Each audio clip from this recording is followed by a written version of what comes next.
میخوای بدونی پولدارترین یوتیوب ایران کیه؟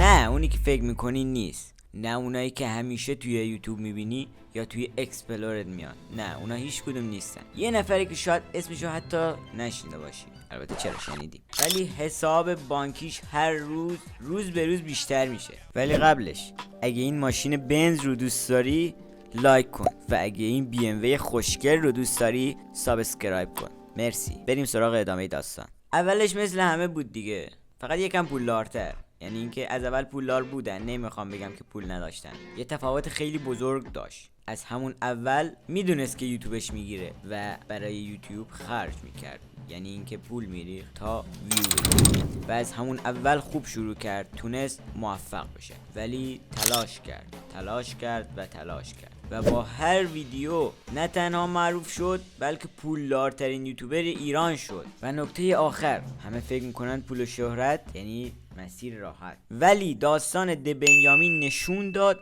تلاش و کسایی از پسش برمیان که تلاش کرده باشن. هیچ چیزی شانسی نیست، حتی موفقیت.